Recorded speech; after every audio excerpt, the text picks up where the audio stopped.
God's judgment is not based, or is based, on the direction that we're going in our lives, not the labels we carry.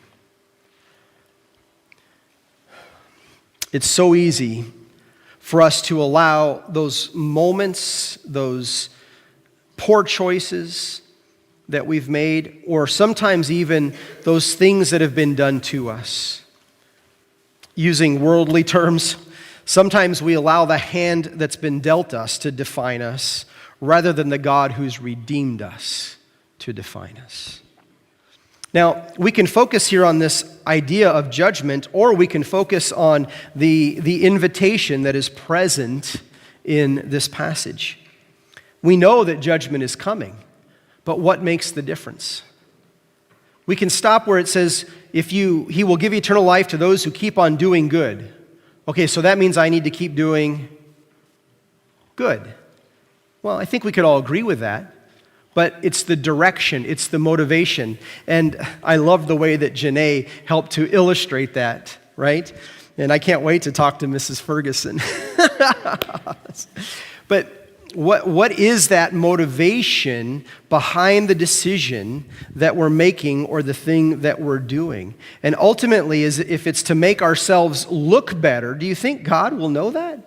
Do you think He can discern that? Do you think He can understand?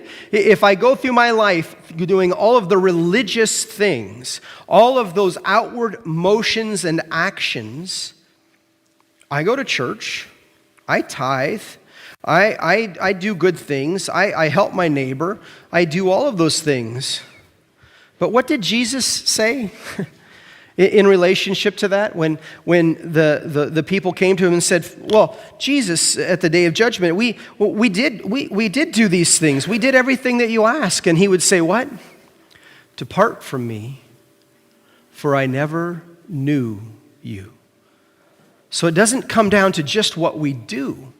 What is the motivating factor behind what we do? And is it born out of a deep, intimate relationship with a God who loves us and gave His Son for us? Or is it out of a motivation of just hoping I can get by? You see, Paul shifts from this individual moment to this ongoing movement. Instead of just focusing on, okay, yeah, I've got my ticket to heaven, everything's good, I'm just going to keep doing what I'm doing because I tucked Jesus in my back pocket and we're good. No. He says it has to do with our life direction. He says God will judge according to what a person does. And that can sound harsh until we remember what God's goal actually is. What is it? That every day we become a little bit more like Jesus. It's not to make us feel good about ourselves. It's to transform us into the image of His Son. This image that He already has for you. And the question then comes back to us, am I believing the lie of the enemy that says if I do this, if I act this way, if I have these things, then I'll be good enough? Or do I believe the words of the Father who says, I love you, I formed you in your mother's womb before you were even born, I have a plan and a purpose for you, and all you need to do is learn to hear my voice. Friends, God knows that this kind of transformation process takes time. It doesn't happen overnight. That's why He is full of mercy and grace. As a matter of fact, His plan is that it takes a lifetime. But mercy doesn't eliminate movement. The key issue that Paul keeps pressing in here is the direction of our life. And again, this is the heart of discipleship. Am I, by God's grace, a little bit more like Jesus? This is where the inspection analogy that I opened up with, I think, really fits. Because a buyer wants to know the true condition of the home, right? They're committing to live there. And the direction that home has been going matters, right? If there's little things that have been neglected over a long time, those things add up and can cause great big problems down the road. Or is there evidence of repairs being made, of care being given to the house? Is it being tended quietly or is it just being neglected?